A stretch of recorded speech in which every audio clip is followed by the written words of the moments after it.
లూకా శుభవార్త 10వ అధ్యాయము 41వ వాక్యాన్ని చదువుదాం.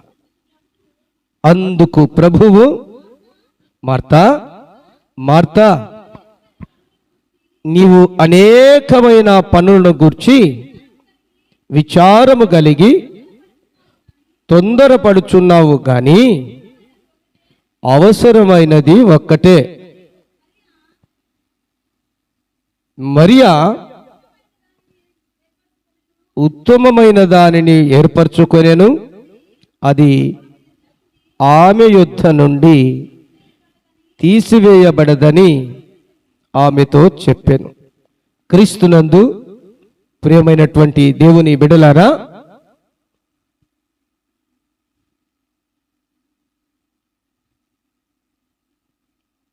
నజరేయుడైన యేసు శరీరధారిగా ఈ భూలోకములో సంచరించుచున్నటువంటి రోజుల్లో అనేక చోట్లకు, అనేక ప్రదేశాలకు, అనేక ప్రాంతాలకు, అనేక జనముల యొద్దకు వెళ్ళి సువార్త చేయుచూ ఉన్నాడు. తండ్రి అప్పగించిన పని. అదే సమయాన వెళ్ళిన చోటనెల్లా రోగులను స్వస్థపరుస్తున్నాడు, వ్యాధిగ్రస్తులను స్వస్థపరుస్తున్నాడు, కుష్ఠరోగులను శుద్ధులుగా చేస్తున్నాడు, చాందరోగస్తులను బాగు చేస్తున్నాడు, కుంటివారికి నడకనిస్తున్నాడు, గుడ్డివారికి చూపునిస్తున్నాడు, మూగవారికి మాటనిస్తున్నాడు, చెవిటి వారికి వినికిడి శక్తిని ఇస్తున్నాడు. ఆయన వెళ్ళిన చోట, ఆయన కలిసి ఉన్న జనాల మధ్య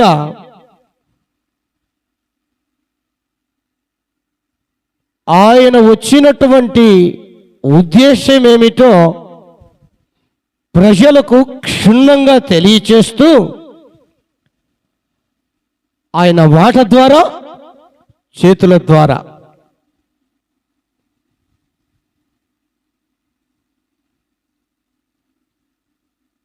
తండ్రి పంపిన ఉద్దేశాన్ని ఫుల్ఫిల్ చేస్తున్నాడు. అక్కడ చక్కగా పూర్తి చేస్తూ ఉన్నాడు. ఆ క్రమములో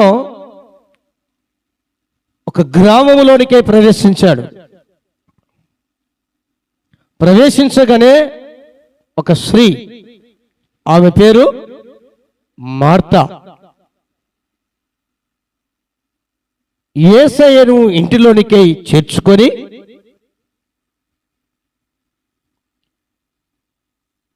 యేసయ్య కొరకు ఏదైనా మంచి భోజనం తయారు చేసి పెట్టాలని వంటగదిలోకి వెళ్ళి వంట చేస్తూ ఉంది.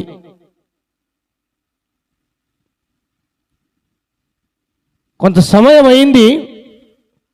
ఆ వంట చేసే క్రమములో ఎందుకో తాను తొందరపడి పని త్వరగా అవ్వట్లేదనో కాస్త తనలో తాను తొందరపడి యేసు ప్రభు దగ్గరికి వచ్చి,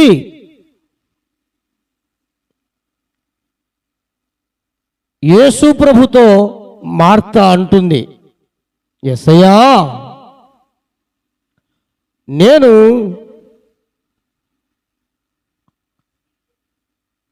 విస్తారమైనటువంటి పనులు పెట్టుకొని నీ కొరకే భోజనం చేయాలని సిద్ధపడుతూ ఉంటే నాకున్నటువంటి నా సహోదరి నాకు సహాయం చేయమని చెప్పకుండా నీ యొద్ద కూర్చుండబెట్టుకున్నావే, నాకు సహాయం చేయమని ఆమెతో చెప్పొచ్చు కదా. నేను ఇంత కష్టపడుతూ ఉంటే, పని చేస్తూ ఉంటే నీకు చింత లేదా అని యేసు ప్రభుతో మార్త చెప్పినప్పుడు, యేసు ప్రభు చెప్పిన మాట అందుకు, మార్తా మార్తా, నీవనేకమైన పనులను గూర్చి విచారము కలిగి తొందరపడుతున్నావు, కానీ అవసరమైనది ఒక్కటే.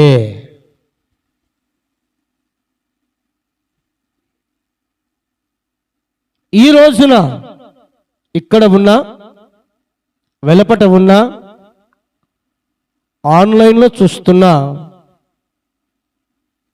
మీ అందరికీ ప్రభు పేరట ప్రేమతో నా మనవి,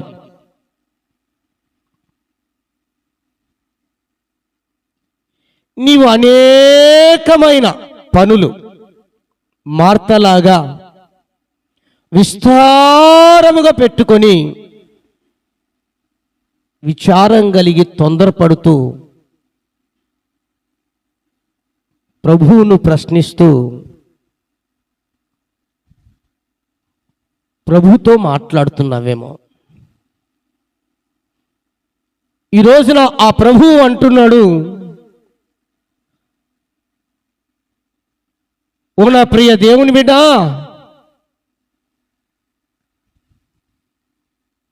నీవు అనేకమైన పనులను గురించి విచారం కలిగి తొందరపడుతున్నావు, కానీ అవసరమైనది ఒక్కటే అని చెబుతున్నాడు. అవసరమైనది ఒక్కటే. నీకు పనులు ఎన్నో ఉండొచ్చు, అవసరమైనది ఒక్కటే. నీవు అనేకమైన విస్తార పనులు పెట్టుకొని తొందరపడుతూ ఉండవచ్చు, విచారము కలిగి ఉండవచ్చు, అవసరమైనది ఒక్కటే. ఏంటి అవసరమైనది ఒక్కటి?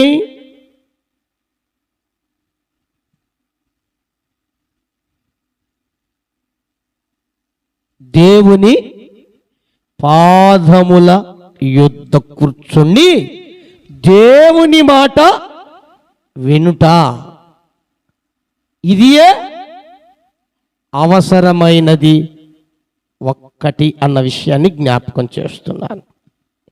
ఈ మాట యేసు ప్రభువే చెప్పాడండి.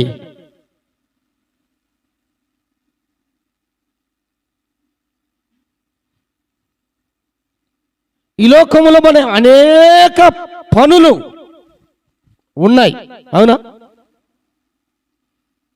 మన ఇంటి పనులు, మన ఒంటి పనులు, మన ఉద్యోగాలు, మన వ్యాపారాలు, మన చదువులు, మన చేతుల పనులు, ఇలాగా ఎన్నెన్నో ఉన్నాయి.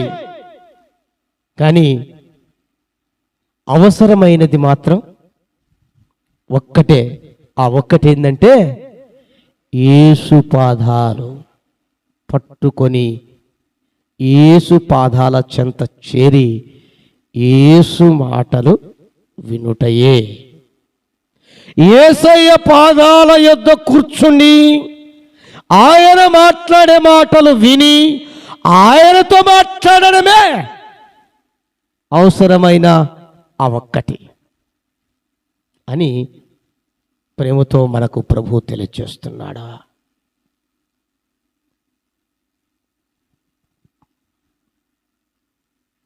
చాలామంది, నేను వారు వీరని పేరు తీసి చెప్పట్లేదు, కానీ చాలామంది క్రైస్తవుల సహితము అని చెప్పడానికి సిగ్గుపడుతున్నా.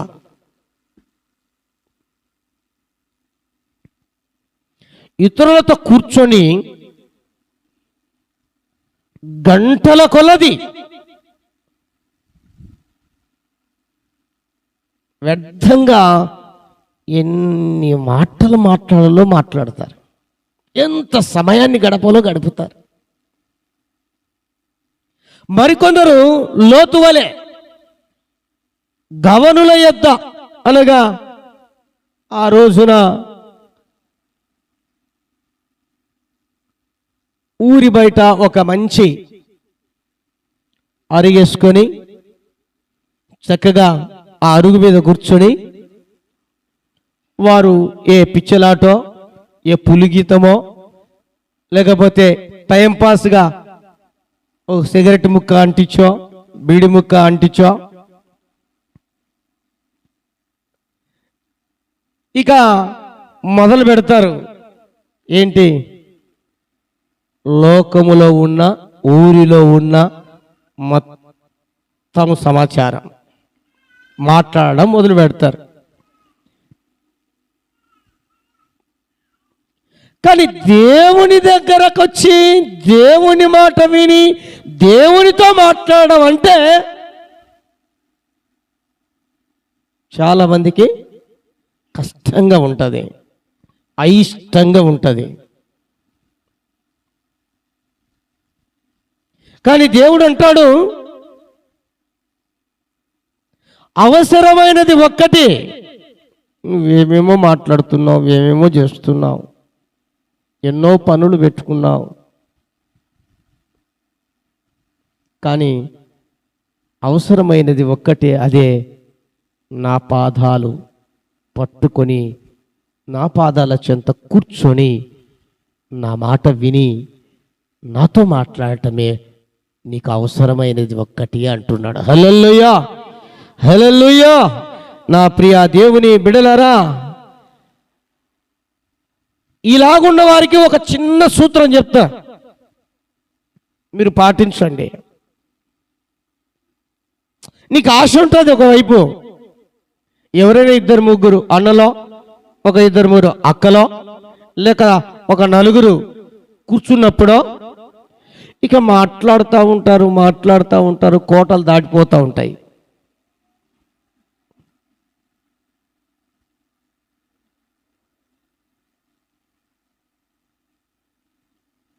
ఆ సందర్భంలో నీకు ఆశ ఉంటుంది, నేను దేవుని సన్నిధిలో కనపడితే బాగుంటుందేమో, దేవుని సన్నిధిలో కూర్చుంటే బాగుంటుందేమో, దేవుని మాట వింటే బాగుంటుందేమో, దేవునితో నేను మాట్లాడితే బాగుంటుందేమో అని నీకు ఆశ ఉంటుంది. కానీ కొన్ని పరిస్థితులు, కొంతమంది నీ చెంత చేరి నీ దగ్గరికై వచ్చి, నీ ఇంటికై వచ్చి, నువ్వు కూర్చున్న చోట, నువ్వు ఉన్న చోటున కొన్ని మాటలు మాట్లాడుతుంటారు. కొంచెంసేపు మాట్లాడిన తర్వాత, అక్క రాయే, మన ఇద్దరం కూర్చొని కొద్ది నిమిషాలు ప్రార్థన చేసుకుందామని చెప్పు. ఆ మరుసటి క్షణములోనే లేదా ఆ మాట వినగానే, చెప్పగానే, అక్క ఇప్పుడే జ్ఞాపకం వచ్చింది, పొయ్యి మీద పెట్టేసి వచ్చినా మాడిపోతుంది, పోయేస్తా. అప్పటికే ఒక 2-3 గంటలు మాట్లాడి మొత్తం ఉండేదంతా మాడిపోయి ఉంటుంది పొయ్యి మీద. ఏమండి, మాటలు మాట్లాడుతున్నప్పుడు వ్యర్థంగా ఎంతైనా సమయం గడిపేస్తారు. కానీ దేవుని సన్నిధిలో ఒక 5 నిమిషాలు ప్రార్థన చేసుకుందామని చెప్పండి, మీ దగ్గర ఉండరు. మరలా అన్నలైనంతే, ఎవరైనా కానీ మీతో ఎక్కువ సమయం మాట్లాడతా, వ్యర్థంగా మాట్లాడతా, ఏవేవో మాట్లాడతా, ఎవరి గురించో మాట్లాడతా అలా ఉన్నారనుకోండి, అలా ఒక 10 నిమిషాలు ప్రార్థన చేసుకుందాం, కూర్చుందామా అని చెప్పండి, బైబిల్ పట్టుకోండి. వెంటనే నాకు అర్జెంటు పనింది, ఎంతంట అర్జెంటు. ఆ 2-3 గంటలు లేదా ఆ సమయం అంతా కనబడదు. ఎప్పుడైతే నేను మన ప్రార్థన చేసుకుందామని అంటామా, కనబడరిక, మన దగ్గర రారు, మన దగ్గర ఉండరు. ఇలా ఎందరో ఏమైనా అడిగితే నాకెన్ని పనులో కదా, ఏమైనా అడిగితే నాకు ఎన్ని పనులో, ఇంట్లో పనులు, పిల్లల పనులు, భర్త పనులు, భార్య పనులు, ఇక డ్యూటీల పనులు, చదువులో, వ్యాపారాలు, ఇలా ఎన్నెన్నో. కానీ నేను ఒక భక్తుని గురించి తెలియజేస్తానండి. ఆయన మహారాజు. దేవునికి స్తోత్రం, హల్లెలూయా. ఆయన ఎవరంటే మహారాజు. ఆయన పేరే దావీదు గారు. రాజు అయినప్పటికీ ఆయన ఎన్నో పనులు ఉన్నప్పటికీ, ఆయన చేత ఎన్నో రకాలుగా అవసరాలు కలిగి ఉన్నప్పటికీ, ఎవరు విజిలేస్తున్నారు? ఉన్నప్పటికీ కానీ భక్తుడు అంటున్న మాట చదువుదాం ఒకసారి. కీర్తన గ్రంథం 27వ అధ్యాయం 4వ వాక్యం చూద్దామండి. కీర్తన గ్రంథం 27వ అధ్యాయం 4వ వాక్యం. యెహోవా యొద్ద ఒక వరము అడిగి తిని దానిని నేను వెదుకుచున్నాను. యెహోవా ప్రసన్నతను చూచుటకును ఆయన ఆలయములో ధ్యానించుటకును నా జీవితకాలం అంతయు నేను యెహోవా మందిరములో నివసింపగోరుచున్నాను అనేను. ఏమన్నాడంట అండి? ఏమంటున్నాడు ఆయన? రాజు, మహారాజు. మనకి ఇంత పని ఉండదు. మన బోల్డ్ ఎన్ని పనులు ఉన్నట్టు బిల్డప్ ఇస్తాం. ఇంత ఉండదు అది. కొందరు అంటారు కదా, ఏమని? సామెత ఒకటి ఉంది కదా, దమిడి ఆదాయం లేదు. ఏంటమ్మా కర్ణమ్మ తల్లి?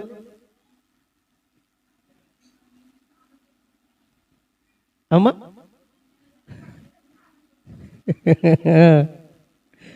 ఏముండదు, అంత ఒట్టివే.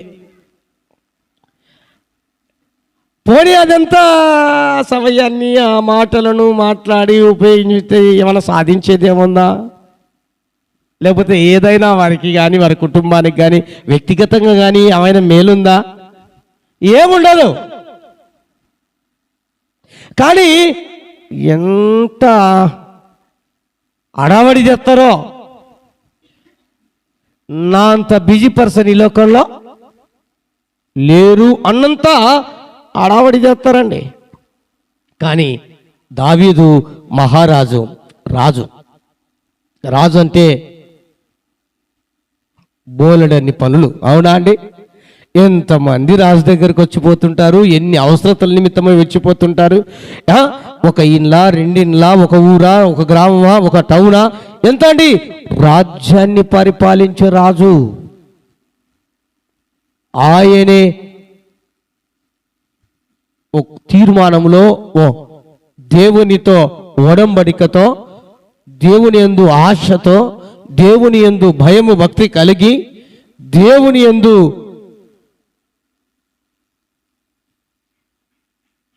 ఆ శక్తి ఏమిటో తెలిసిన వాడై ఆయన అంటున్నాడు, నేను యెహోవా యొద్ద ఒక వరము అడిగి తిని.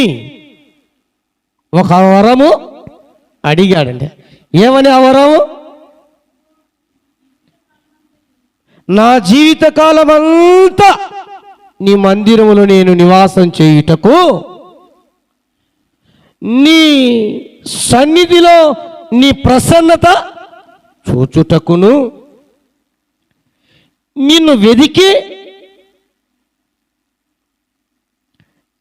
నీ దగ్గర ఉండుటకును అడుగుటకును నాకు వరం ఇయ్యి అన్నాడు. దేవునికి స్తోత్రం, హల్లెలూయా, హల్లెలూయా. ఒక వరం. నా ప్రియ దేవుని బిడ్డ, ఈ రోజున దేవుడు వచ్చి నిన్ను ఒక వరం కోరుకో అన్నాడంటే నువ్వేం కోరుకుంటావు? నువ్వేం కోరుకుంటావు?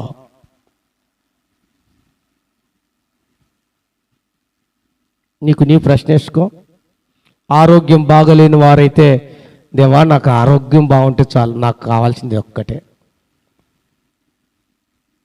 బాగా పీకల లోతు ఆర్థిక ఇబ్బందులతో అప్పులతో కూరుకుపోయిన వారు అడుగుతారు ఒక వరం, ప్రభువా నాకు యొక్క గెట్టెక్కించు, ఇది నుంచి విడిపించు చాలు, ఇక నాకేం వద్దు.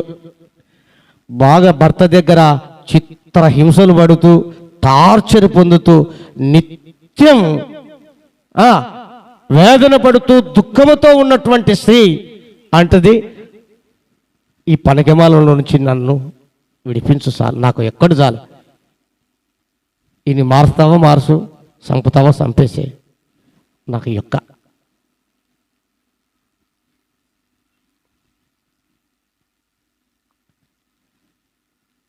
బాగా భర్త ద్వారా లేనిపోని నిందలతో ఇబ్బందులకు గురి అయి భయంకరంగా భార్య యొక్క నీచమైన నికృష్టమైన ఆ చూపుతో మాట్లాడుతూ గౌరవ మర్యాద లేకుండా ఈ సొసైటీలో ప్రవర్తిస్తున్న ఆ భార్యను బట్టి భర్త అడుగుతాడు, నాకు ఒక వరమే, ఇదిగో ఈమెను మనసు మార్చు, లేదా తీసుకొని పో ఊరి కింద నాకు అడ్డం. దేవా నేను ఎవరికైతే బ్రతుకుతున్నానో, ఏ పిల్లల కోసమైతే బ్రతుకుతున్నానో, ఆ పిల్లలు ఈ భయంకరంగా తిరుగుబోతులయ్యారు, త్రాగుబోతులయ్యారు, దొంగతనానికి అలవాటు పడ్డారు, జల్సాకు అలవాటు పడ్డారు, చెడు స్నేహం పట్టారు. తండ్రి వీరిని మార్చయ్యా, నా పిల్లల కోసం బ్రతుకుతున్నా, వీళ్ళ మార్పు కోసం అంటది తల్లి. వరం అడిగిద్ది, తండ్రి వరం అడిగిస్తాడు. కుమార్తె కుమారుడు కూడా ఇలాంటి తల్లిదండ్రులు ఉండి ప్రయోజనం ఏంటయ్యా? వాళ్ళ స్వప్రయోజనాల కోసం వెతుకుతున్నారయ్యా. ఎంతసేపు ఉన్నా వారు కొట్లాడుకోవడమే, వారు పీకులు ఆడుకోవటమే, ఎంతసేపు ఉన్నా కూడా వారు తగులాడుకోవడమే, ఎంతసేపు ఉన్నా కూడా ఒకరినొకరు నిందించుకోవడమే, ఒకరినొకరు పోట్లాడటమే. మాకు తల్లి తండ్రి ఉన్నందుకు ప్రయోజనమే లేదయ్యా. ఇదిగో మా తల్లిదండ్రుల మనసు మార్చాయా?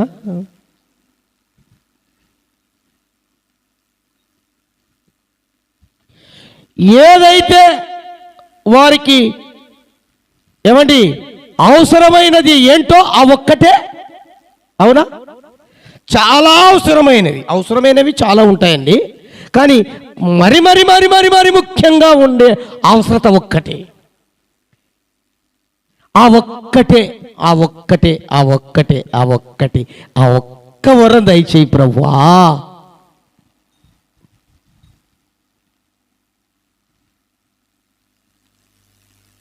కానీ భక్తుడు, దేవుని దాసుడు వరం అడుగుతున్నాడు. ఏమని? నీ యొద్ద నీ మందిర ఆవరణమును నివసించాలి, నీలో నివసించాలి, నీ ప్రసన్నతను నేను చూడాలి, నీది వెతకాలి, నిన్ను అడగాలి, నీ సన్నిధిలో కనబడాలి, నీ సన్నిధిలో ప్రార్థించాలి, నీ సన్నిధిలో నేను జీవించాలి ప్రభువా నా జీవితకాలం అంతా అని వరం అడుగుతున్నాడు. ఈ రోజున ఇట్టి భక్తునిలాగా ఎవరైతే ఆ ఒక్క వరం, అవసరమైన ఒక్కటి, ఇదిగో ఇది అడిగితే నా దేవుడు నీకు ఈ లోకములో అన్ని బోనస్గా ఇస్తాడు. హల్లెలూయా, హల్లెలూయా. మిగిలిన అవసరాలు ఏమై ఉన్నాయో, మిగిలినటువంటి నీ అవసరతలు ఏమై ఉన్నాయో, మిగిలిన నీ కోరికలు ఏమై ఉన్నాయో, మిగిలిన నీడ్స్ ఏమై ఉన్నాయో, అవన్నీ దేవుడు తీర్చేస్తాడు. హల్లెలూయా. అవసరమైనది గ్రహించు, అవసరమైనది తెలుసుకో, అవసరమైన ఒక్కటి నువ్వు అనుసరించు, అవసరమైనది ఒక్కటి అడుగో, అవసరమైన దాని గురించి వెతుకో, ఆ ఒక్కదాన్ని వెతుకో, అవసరమైనది ఏమిటో తెలుసుకో, దాని కొరకు ఆశతో కనిపెట్టు, దాని కొరకు వెతుకు, దాని కొరకు దేవుని సన్నిధిలో నివసించటానికి కోరుకో. దేవుడు నీకు అన్ని విషయాలలో సహాయము చేస్తాడు. హల్లెలూయా. ఎందుకు చెప్పగలిగాడన్నమాట? ఎందుకు అంత కోరుకోగలిగినాడు? ఆ విషయాన్ని దేవుని సన్నిధి కావాలి, దేవుని ప్రసన్నత కావాలి, దేవుణ్ణి వెతకాలి, దేవుని మందిరంలో నివాసం చేయాలి. ఎంతవరకంట? జీవితకాలం అంత. రాజ్యం ఏమైపోవాలి, పిల్లలు ఏమైపోవాలి, కుటుంబం ఏమైపోవాలి, ఆయన నమ్ముకున్నటువంటి రాజ్యంలో ఉన్న కుటుంబాలు ఏమైపోవాలి. నీ సన్నిధిలో ఉంటే చాలు అంటున్నాడంటే అర్థం ఏంటి?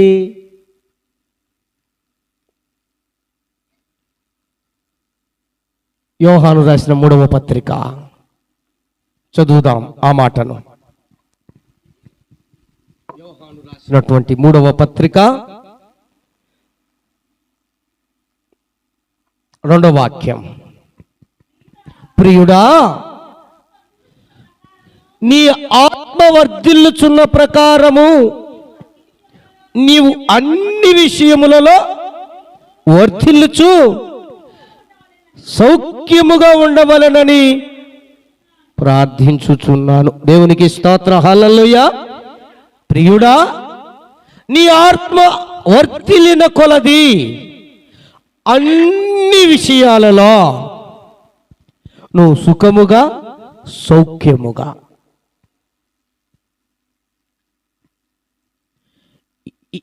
ఇది దావీదుకు బాగా తెలుసు. దేవునికి స్తోత్రం. హల్లెలూయా. దావీదు గారికి బాగా తెలుసు. ఎందుకో?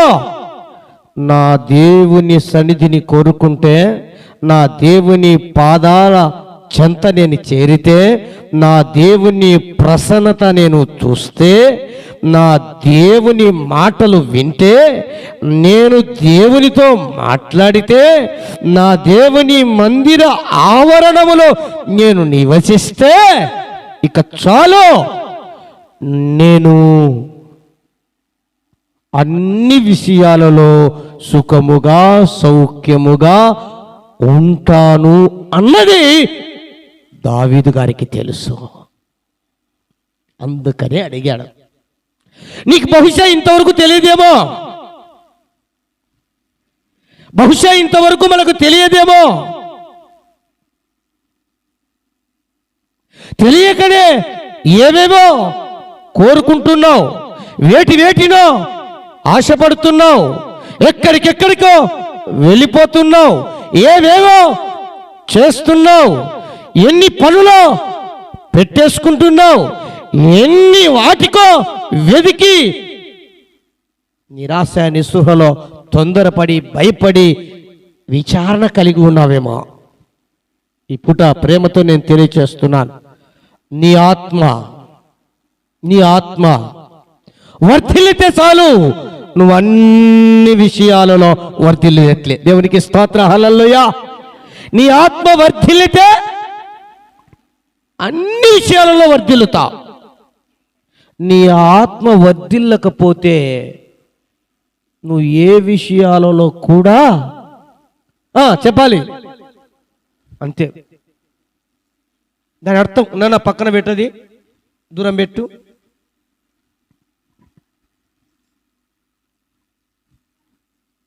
ఏమండి, దేవుని పాద సన్నిధిలో దేవుణ్ణి వెతికితే దేవుడు అంటాడు, మొదట నా నీతిని నా రాజ్యాన్ని మీరు వెతకండి, అప్పుడు మీకన్నీ.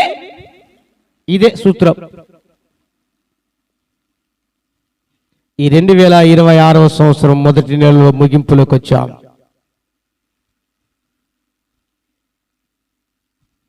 ఈ మొదటి నెలలో మొదటి రోజున నువ్వు చేసిన తీర్మానము చొప్పున ఎంత దైవ వైరాగ్యం కలిగి దేవుని సన్నిధిలో నువ్వు ఉండాలని కోరుకొని ఆశపడ్డావో ఇదే కంటిన్యూ కావాలి. హల్లెలూయా. ఒకవేళ ఇంకా కోరుకోలేదా, ఇంకా ఆశపడలేదా, ఇంకా దేవుని సన్నిధిని వెతకడానికి, దేవుని ప్రసన్నతను చూడడానికి, దేవుని సన్నిధిలో నివసించడానికి, దేవునితో కలిసి ప్రార్థించడానికి, దేవుని మాటలు వినడానికి, దేవుని పాద సన్నిధి కోరుకోవట్లేదా? ఇప్పుడైనా నువ్వు చిన్న తీర్మానంతో దావీదు గారిలాగా ఈ రోజున ఒక వరం నేను అడుగుతున్నానయ్యా, ఇదిగో నీ సన్నిధిలో నేను నివసించాలని ఆశ ఉంది. నీ సన్నిధి నేను వెతకాలని ఆశ ఉంది. నీ మందిరంలో నివాసం చేయాలని ఆశ ఉంది. నీ ప్రసన్నత, నీ శక్తిని, నీ బలమును నేను రుచి చూడాలని, అనుభవించాలని ఆశ ఉంది. నీ మధురమైన మాటలు వినాలని ఆశ ఉంది.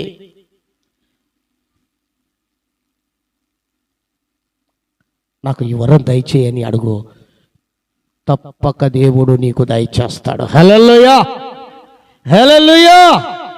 అలా కాకుండా, ఇది కాకుండా నువ్వు ఎన్ని విధాల ప్రయత్నాలు చేసినా ప్రయోజనమైతే ఉండదు.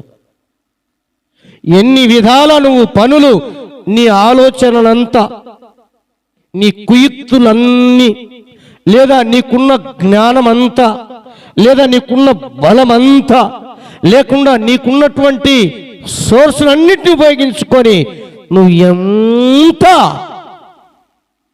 ఆశీర్వదించబడి సంతోషంగా ఉండాలనుకున్నా అది అవదు అన్న విషయాన్ని జ్ఞాపకం చేస్తున్నాను. అది అవదు, అది కుదరదు. ఎందుకంటే ఆత్మవర్ధిలిన కొలదే మనం అన్ని విషయాలలో ఆశీర్వదించబడతాం. ఆమేన్, హల్లెలూయా. మన ఆత్మ వర్ధిల్లదనుకోండి,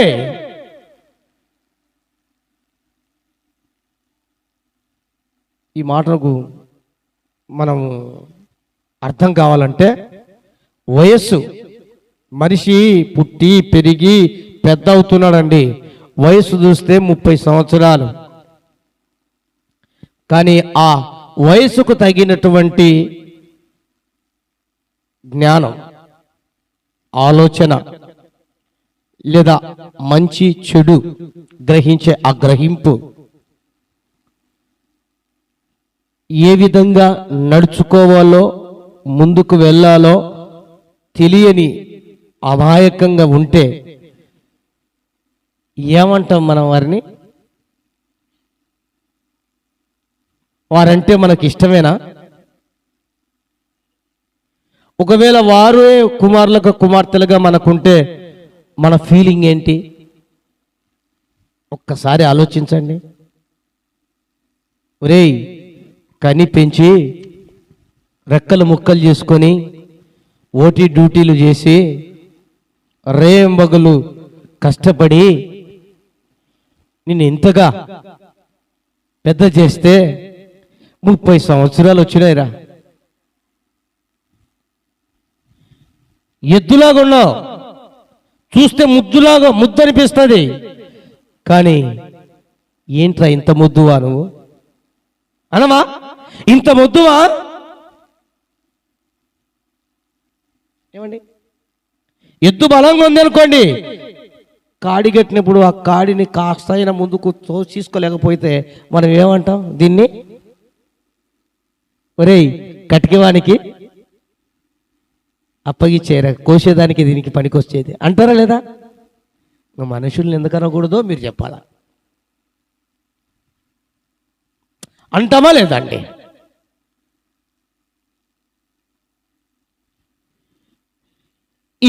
ఈ మనిషి కూడా, ఈ మనిషిలో ఉన్న దేవుని ఆత్మ, దేవుడు పెట్టిన దీపం, దేవుడు దయచేసినటువంటి ఆత్మ వర్ధిల్లకపోతే ఆ వ్యక్తికి, ఆ మనిషికి, లేదా ఆ వ్యక్తులను మనం ఏమంటాం?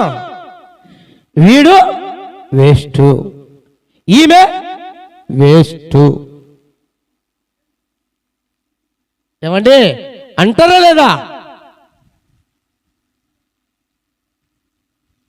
కానీ ఆ వ్యక్తిలో ఉన్నటువంటి ఆత్మ, కొందరు చాలా పొట్టిగా ఉంటారు, కొందరు మరుగుజ్జుతనంలో కూడా ఉంటారు. కానీ వారిలో ఆత్మ పరిపక్వత చెందే కొద్దీ వారి యాక్టివిటీసు, వారి జీవిత విధాన శైలి, వారి విధి విధానాలు, లేదా వాళ్ళ ఆలోచన సడలి, వారి తెలివి అన్నీ కూడా ఏమైపోతాయండి? చాలా చక్కగా ఉంటాయి. కానీ మనిషి సున్నికి అయినా కూడా ఏమంటావు? రే, మనిషి చూడ్డానికి చిన్నోడే కానీ, పిల్లోడే కానీ, పొట్టిగా ఉంటాడే కానీ, బక్కగా ఉంటాడే కానీ, ఏమి ఎరగని వారిగా ఉంటాడే కానీ, అబ్బో వాడు సామాన్యుడుగాడు అంటారా లేదా?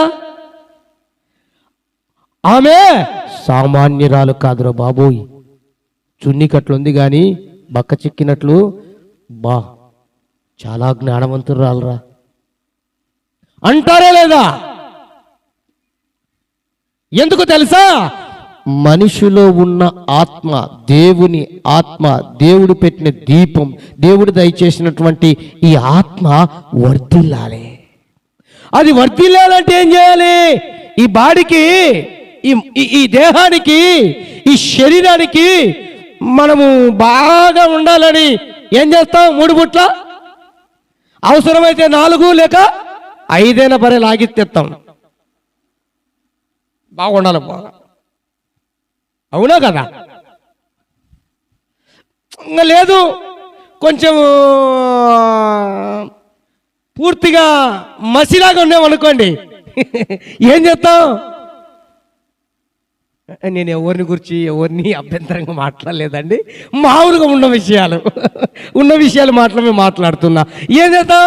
వారు ఇక పాండ్స్ పౌడరు, ఇక టర్మరీ, ఇంకేమి టర్మరీ ఉన్నాయో, ఎందుకని బాగా అందం కనపడాలి. ఎవరికైనా ఆశ ఉంటుందండి, అది పురుషులైనా స్త్రీలైనా, వాళ్ళు చిన్నలైనా పెద్దలైనా, ఈవెను కాటికి కాళ్ళు దాపోతున్న ముసలమ్మతో సహా, అందులో అనుమానం లేదు. ఎందుకంటే ఈ మధ్య కాలంలో హాస్పిటల్ దగ్గరికి వెళ్తే వయసు చాలా ఉందిలేండి, ఆ యొక్క జుట్టు ఊడిపోతుందంట. ఆర్జేఆరా